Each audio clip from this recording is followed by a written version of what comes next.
It's The Journey with drug and alcohol attorney Mark G. Astor. All right, everybody, welcome to another edition of The Journey. Two really great guests today. Gentlemen, welcome.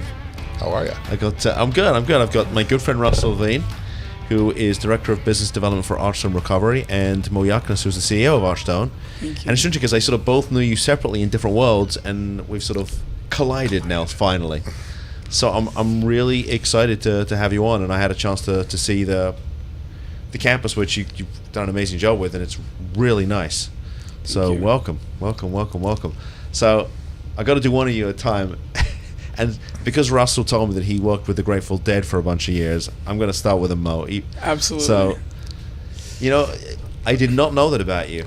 Well, there's a lot of things in my life that happened a while ago, and we have I'm 60, so we've had quite a life. I mean, I started out working. You're 60? Yeah, clean living.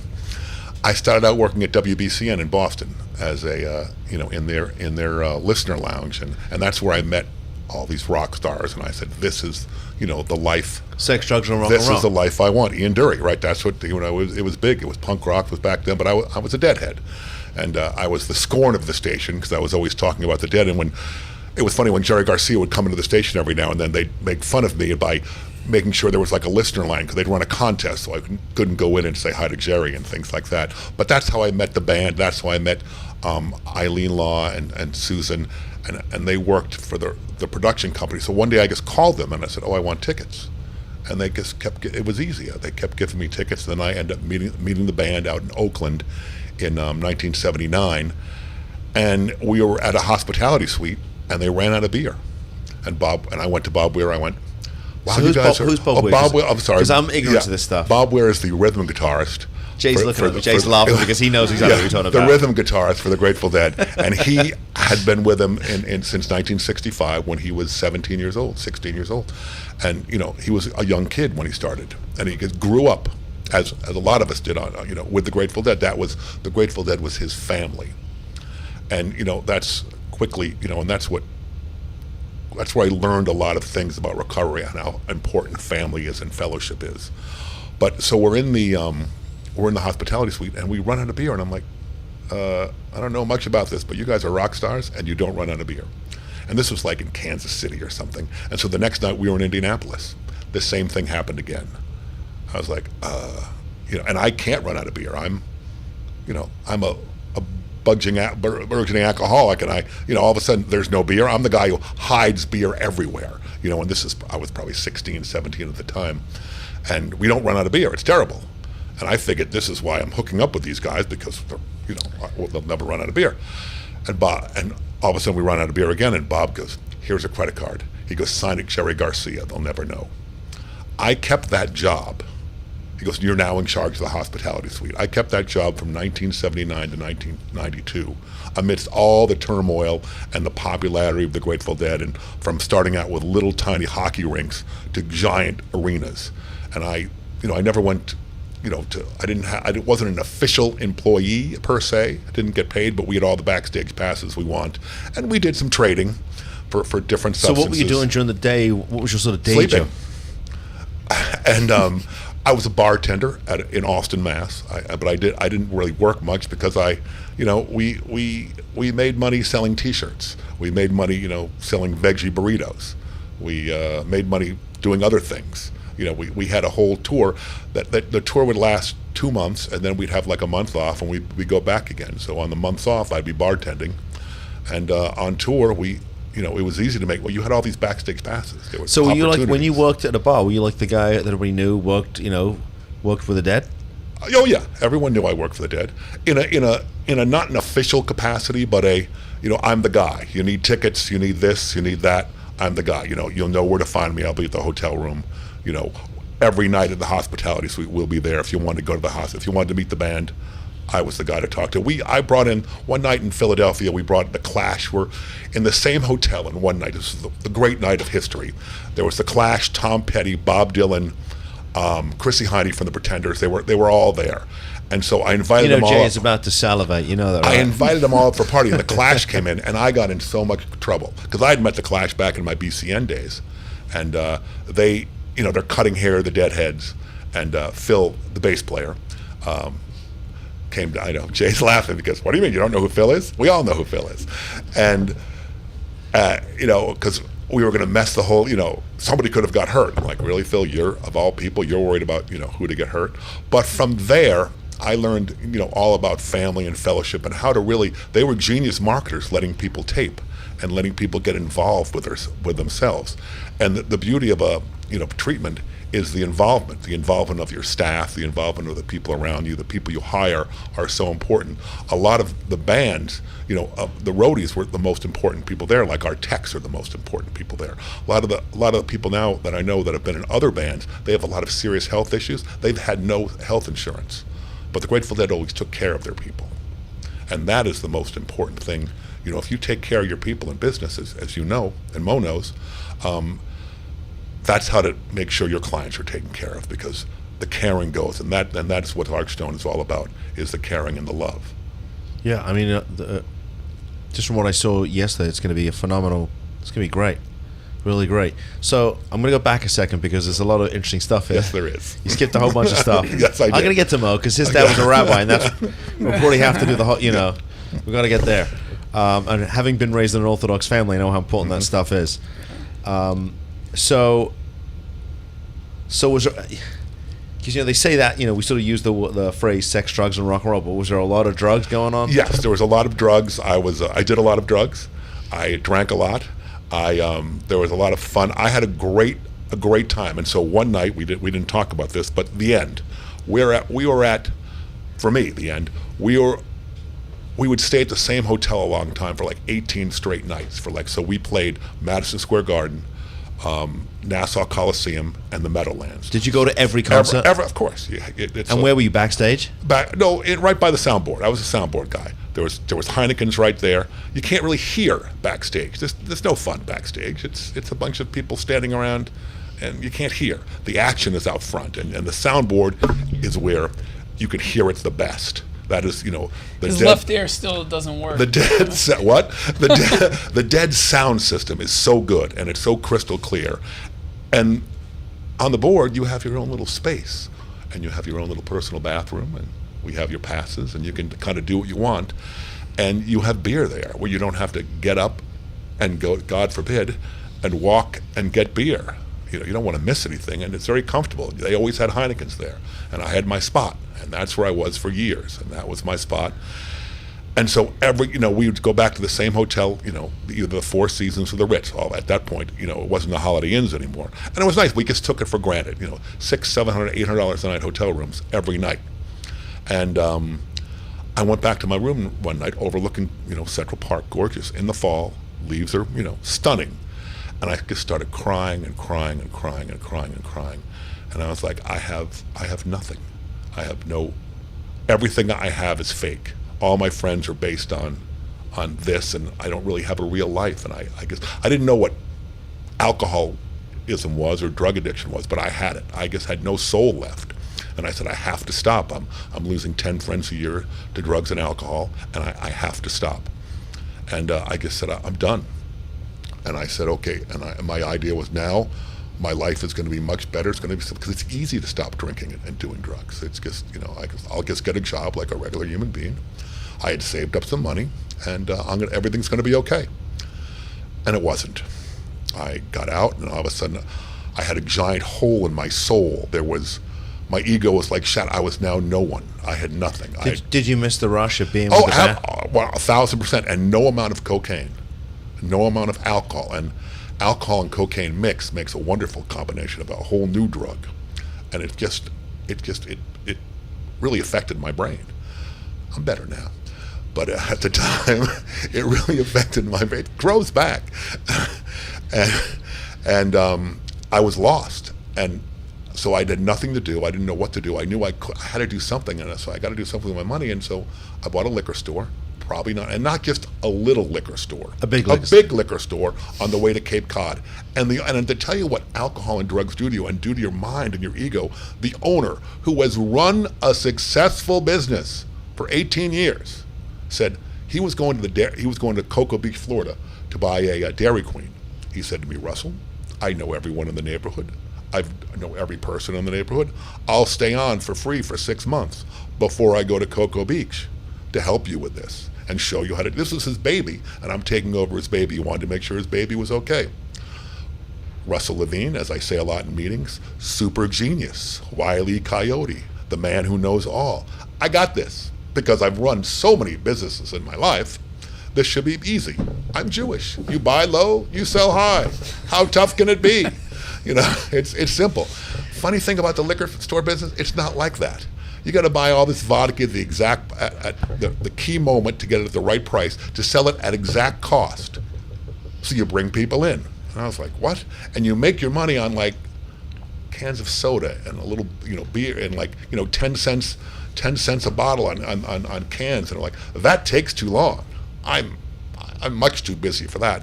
And I stopped really not paying attention. The first year we had over $1.5 million of sales, and I don't think I made any money because I just wasn't there, and I wasn't present, and I kept stealing from my own store. Someone kept going in at night. They had a key, and on Sundays in Massachusetts, you can't open and you can't have beer. Guess who had a key to a liquor store? I did, and I had lots of friends, and also.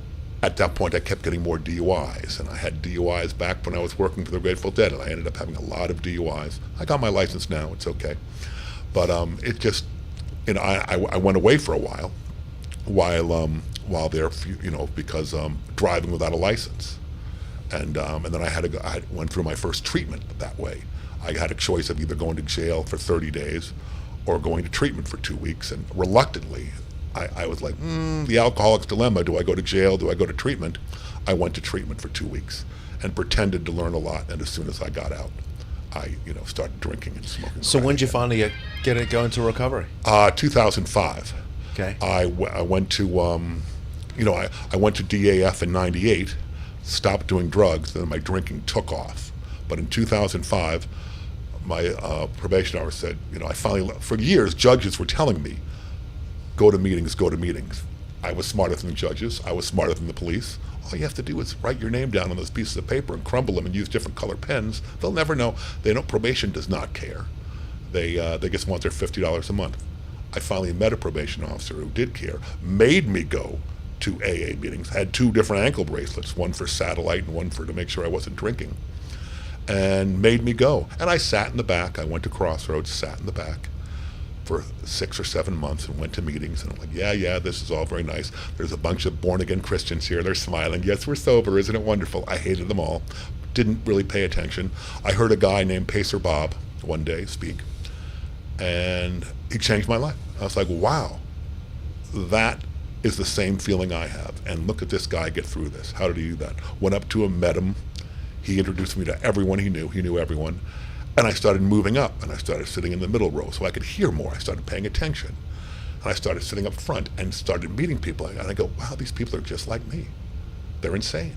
They just have the same problems I do, and they get over them. They deal with them. They don't drink them away. They don't tamp them down. They don't run. They don't hide. And so much trauma, so much shame that I didn't think I had. I was like, I don't have trauma. My parents are divorced and everyone drank, but everything's fine, and that's, as an alcoholic, and I see that a lot with the people I relate to every day, is, oh, we're fine, we're okay. And the parents are outraged. They're done. They're like, well, we paid, we know what to do, and they're scared. The parents don't want to admit they have a problem.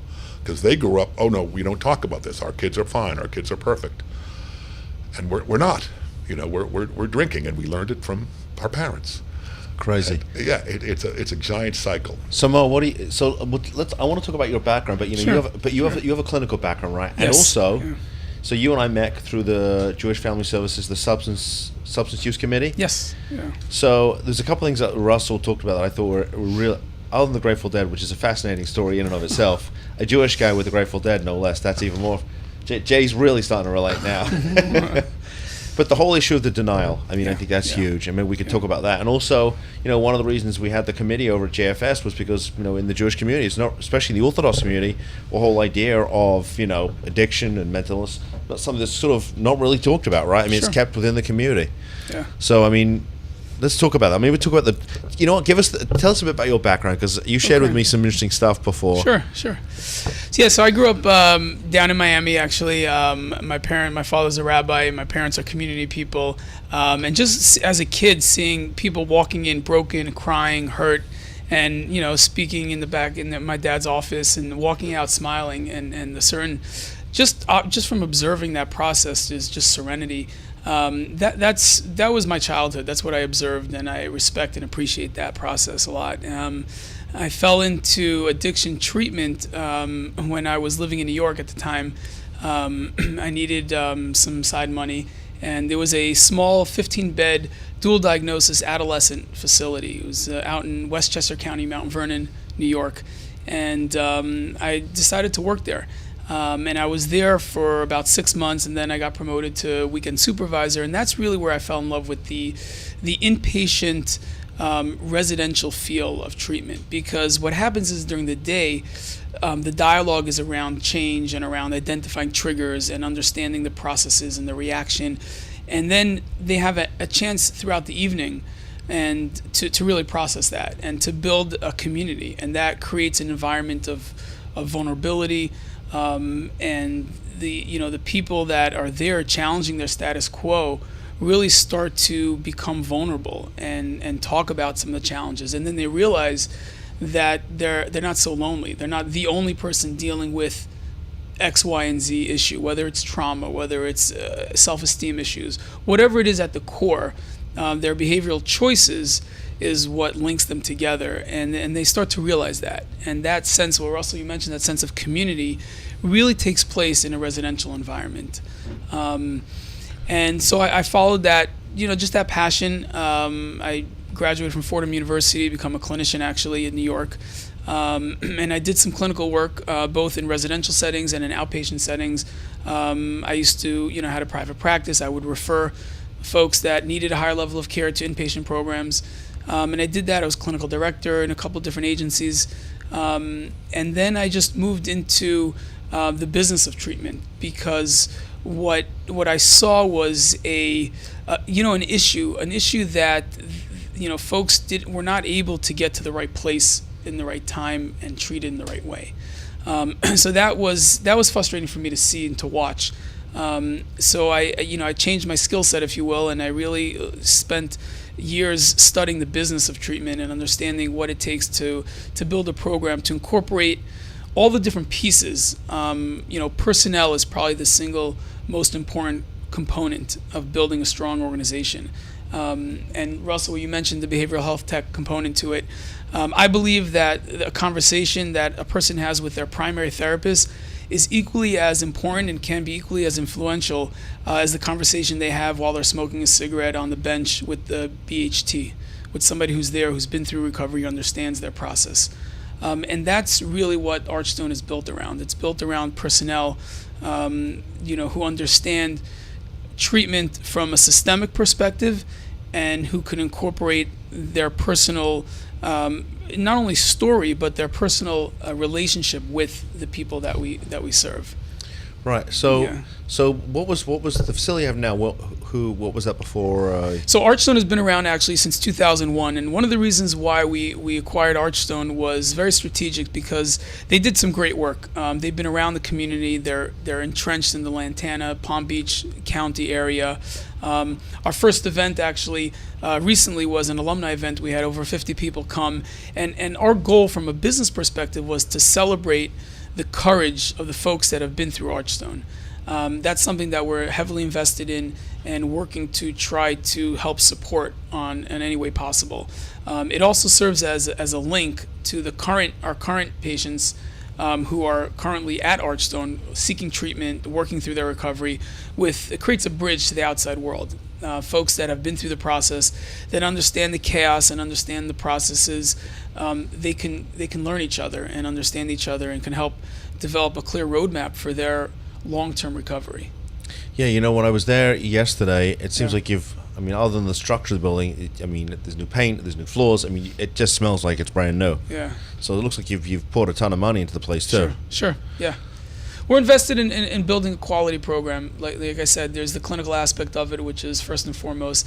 But my thinking is that people who are courageous enough to challenge their status quo, they deserve the Waldorf Astoria experience. They deserve to live in a comfortable environment, to eat quality food, to sleep in a quality bed, because they're challenging their status quo. At the core, addiction is the disease of escape. That's what it is. And whatever we can do from a business sense to help support that process, we're committed to doing. So tell us about the different levels of care that you have there. Sure. So thanks for mentioning that. That's actually an important piece. We're really able to capture a person's full continuum. They come in, we have Detox, a highly sophisticated medical team with many, many years experience. Our medical director has been doing this type of work for 35 years.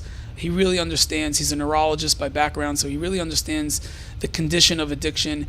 A lot of folks are scared to get into recovery simply because it's uncomfortable. It's a painful process, and it is. So the notion that our medical team understands that and are sophisticated and educated enough to be able to treat that process appropriately is extremely important to us. And I'm committed to staffing appropriately. Our director of nursing has been doing this for 15 or so years. She actually took off the last 2 years to teach nursing. She's in a PhD program herself. She's a researcher by passion. We're talking about cutting edge treatment and real understanding what from a provider perspective, we have a good understanding of what works when it comes to, medical detoxification services. We also have residential level of care as well. So once somebody's feeling a little bit better, they're able to begin their process of, okay, what are next steps for me? Now that I can breathe and I can eat and I can use the bathroom, they want to start establishing their roadmap, and that takes place at the next level of care, which is residential. So we have the detox services, we have the residential level of care. Those are the residential program. And then on the same campus, we are able to provide the PHP, community housing, and IOP services as well. And the goal, again, is to encourage folks to not only get clean, but to figure out a way how to stay clean by giving them the opportunity to, once they're feeling well enough, to go out into the community, to work a job, to come back for continued support. And should somebody have a relapse, they're familiar with the clinical and medical team, and they can kind of re-engage in that process. A lot of fear in early recovery. People experience a lot of fear, and our commitment is to really tackle that head on and to create an environment where we embrace that fear and say, hey, you're scared, let's work through it together. We'll support you through that process. Yeah. Are the folks that are coming to you, are they coming to you to go to detox and then sort of going down through the various levels of care? Sure. I mean, it varies. Some folks are only able to come for detox. Some folks have a relationship with another IOP program. So we'll encourage them to, get healthy and stabilize medically and then go back to their programs. It varies and it depends, and it's all inclusive. Okay, yeah. That's great. So with this, let's talk a little bit about the community. We're going to digress for a second. Sure. I mean, let's talk about what because in a lot of communities, it's not just the Jewish community, but there's, a lot of sort of smaller type of communities, minority communities. You get this whole idea that, I think even with the American Indians are having all kinds of issues with drug and alcohol use. Sure. So I'm wondering why, maybe from your perspective, what do you think? Why is that? Why, when you get these little tiny communities, is it sort of so kept in? Sure. So I mean, I think Russell will agree. This is, it's a family disease. And there are so many interacting systemic issues that are part of what creates that perfect storm of addiction. Family enmeshment, there's a focus on high achieving. There's expectations within the Jewish community as well, and I think that I don't think it's limited to the Jewish community. I think it has eked into the community. The most insulated of communities are struggling with drug addiction at this point. And I've seen it. I've gotten the calls. I've seen it in communities that I grew up in personally. I've seen it in communities that I've worked in multiple markets. I lived in New York for a little bit, and I saw it there as well. And it happens. I mean, I think that, the accessibility to drugs and alcohol today is very different than it was decades ago.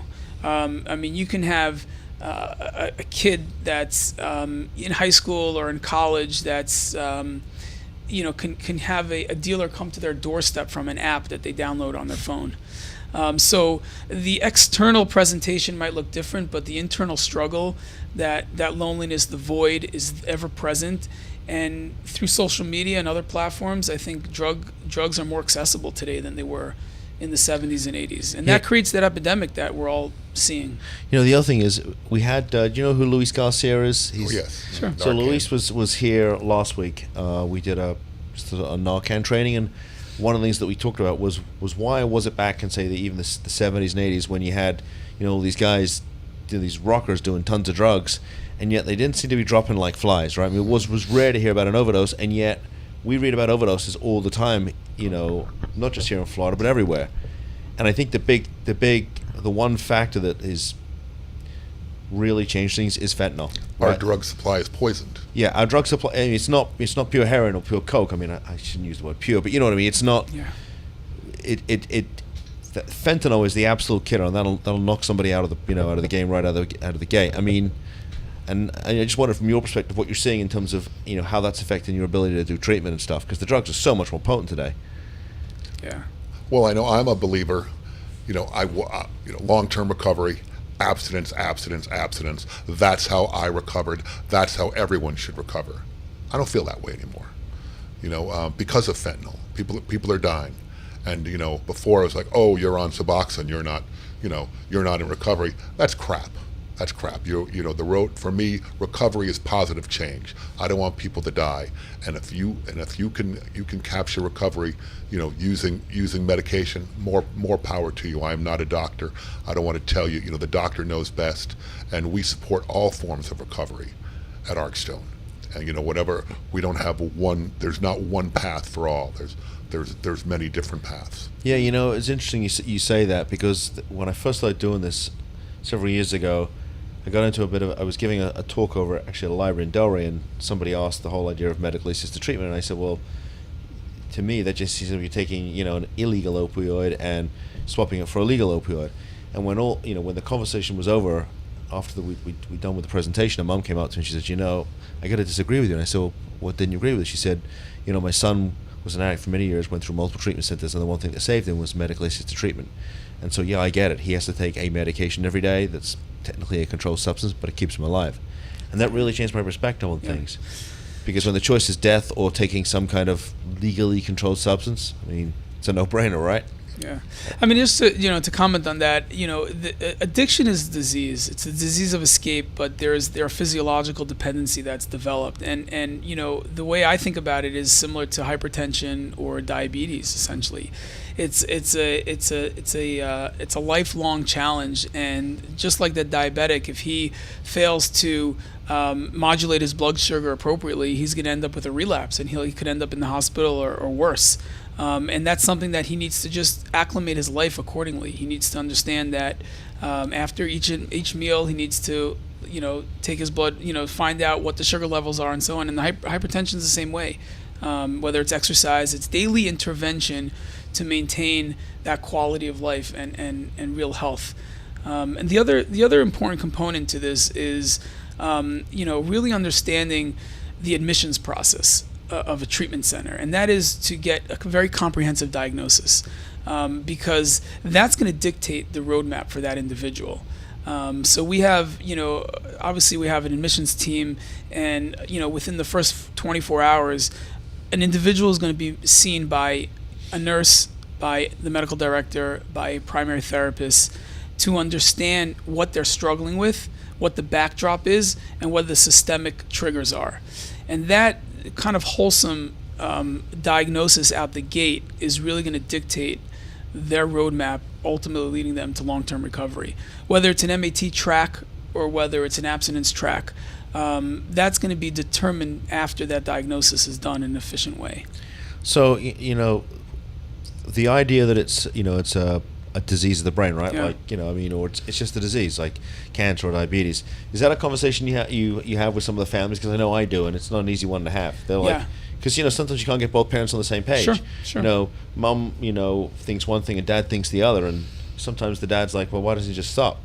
That's Well, a very challenging Sure, aspect of it, especially from your. if he or she could, they would. That's why we're Correct. having a conversation about making the decision for them. Correct. And Mark, it's conversations like this that really help continue the dialogue.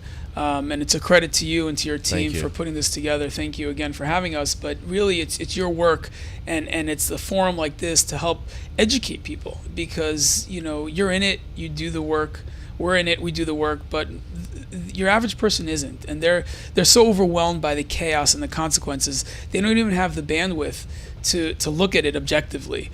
And that's sure. really, it's about educating the communities on a macro level, and educating the individuals on a micro level. Yeah, I've noticed that. That was one of the things I had to come to grips with the whole idea of what's really going on in the family, Yes. with the family dynamics, because it's really the family that's in crisis. Their loved one is like, hey, what's the big deal? I mean, this Yeah. is my status quo. Correct. Right? They don't understand why the family's really having an issue with this, but at the same time, the family's in crisis, and they're having a tough time seeing the forest for all the trees. Correct. And that's, so when you're having a conversation about treatment, or, about, doing a marching act or a guardianship, that it's almost like they just can't comprehend it because they just don't have the bandwidth. There's just so much craziness going on, Yeah. and that's become their norm. They almost don't know how to sort of get around that or get over it. Correct. I mean, Russell, maybe you could share a little bit about the process from, once that individual reaches out and they're finally courageous enough to reach out. How do you cradle that person to get them into treatment? Yeah, I think that's a great question. You create a safe space within the family, within the parents. The first thing I ask them is, are you safe? Do you need help? Are you in crisis right now? And obviously they are, because they're reaching out. It's so hard to reach out. But the first thing I want to do is make sure they're safe. And so I have a 6 or 7 minute conversation is, are you in danger right now? What can we do for you right now? And then we talk about, your needs. Every alcoholic, every drug addict is different. There's not one size fit all. Obviously, yes, I want to get people into Archstone, but Archstone is not for everyone. We are, I want to have a conversations with them and make sure they have the best fit. The beauty of Archstone is we do have a large campus where we can fit, if I have a woman, a 65-year-old, 70-year-old woman saying, I don't want to be around, 20-year-old heroin addicts, even though part of, I'll let the therapist make that determination, but in terms of living condition, I understand that, I get that. It's fear. I don't want to make her fear more. So we have a separate housing for older, but we have the bandwidth. We have the bandwidth to do that. We have a lot of other talk about his life skills. All parents want. I want my son. I want my daughter to be a tax-paying citizen again, and to be and be okay. And the beauty of the open house was I saw people from 15, 16 years ago that are now big deals in Palm Beach, and they're like, oh, I was in that room. I was in this room. And these are the people we lean on. We lean on our alumni, to help out, to find jobs. They know everyone. So I reassure the parents that yes, your son, your daughter will be able to make it. It's a process. It's not an overnight process. It's not magic. I tell them, this is not 30 days. I tell them it's like you have a plant in your house and the soil is bad. You bring the plant over to Archstone. Archstone nurtures the plant, nurtures the soil. We're not going to put that plant back into the bad soil, because it's a family disease. So we bring the entire family, we wrap around the entire family with it. And so when the client is ready to come back to the neighborhood, the soil is clean. It's not damaged anymore. I love the way you put that. And the families need a lot of reassuring. They've been through this before. Why Archstone? Why not? There's 1,700 other treatment centers that are vying, for their business. And I try to tell them we are not, a white van that cures everything. We don't, send out our white van and collect people. We have multi-talented. Every different one of our therapists has a different set of skill sets. So we can do a multitude of different things, from EMDR to DBT, and it's love. With Archstone, it is love. Mo is there every day. The therapists are there every day. They know every single name of the client. They know we know all the housekeepers by first name basis. Everyone does. And we say, we have meetings every morning, and it's love. It's caring, quality care. That's the key. And it's education and love. And if you can love someone back to health with the right education. And that's what I let the parents know. I love it. That's great stuff. I'm really glad you guys came in. I appreciate you coming in Sure. and giving us some insight into what's going on at Archstone. And so maybe you can give out website, email, phone number. So if folks that see this, Yeah, sure. should reach out to Russell? Absolutely. Okay. Yep. And my phone number, 24. I'm around. Is 561-667-1188, and our website is archstonerecovery.com, and our phone number, which is really tiny, is 561-588-5825. Yeah. 5825. My eyes are. I don't go anywhere without these. Right, These are Walgreens and specials, and every year they get a little bit stronger, and yeah, it's tough to get older. But I'm amazed. I didn't realize you were 60. I'll be 53 in a couple of weeks. Nice, but you do kickboxing, or you do? Well, I do Krav Maga, which I've been doing for years. But I do it because it's like the one thing I do where I can completely shut out the rest of the world. It gives me peace in my life. Right, and that is the key for me. It was photography when I first. That's right. You know what's funny? Such I a think big I first part. met Russell. I used to go to the events and I'd see him with a camera. And I'm like, who's the guy with a camera? He's at every event with a camera. And I could sit here and talk about God and how I'm talking to you out there, the parents, and you, the son, you, the daughter. You have a talent that you don't know about. God has given. When I first got to sober, like, well, how am I going to make money? And my sponsor's like, well, God has given you a talent, but you don't know what it is yet, because I'm getting stoned, I'm getting high. God has given me opportunities, and it's bouncing off my head because I'm so high, I don't know what it is. All of a sudden, I had time, and it takes time. It's not a 30-day process. It takes time to get the brain right. And all of a sudden, when I got sober, I realized, wow, I really love photography, and what a joy it is. And I have, I was teaching photography in Delray and Boca at the museums, and my students have images all across the world, and I see them on Facebook, and my students are, doing photography, and it's just, and sobriety did that for me, and the chance to get sober and the chance to be the person you really are. Don't miss out on it. It's amazing. I love it. All right, guys, that's all for the show today. Thank you, Mark. Thanks for having You're us. welcome. That was beautiful, Mark. You like Thank that? Yep, good stuff. I got to tell you, maybe you have make it another easy. call, and you You should make be. it I don't know. I mean, he's like a poet. You got like a poet. He's like a poet there. If you need information about what we do, or just to reach out to Mo and Russell, you can reach us at drugandalcoholattorneys.com. On our website, we're also on Facebook, LinkedIn, YouTube, Vimeo, just about every. Jay's just nodding his head. You just Google us, you'll find us. You can call us 561-419-6095. You can also email me, mark@drugandalcoholattorneys.com. Until next week, thanks for tuning in.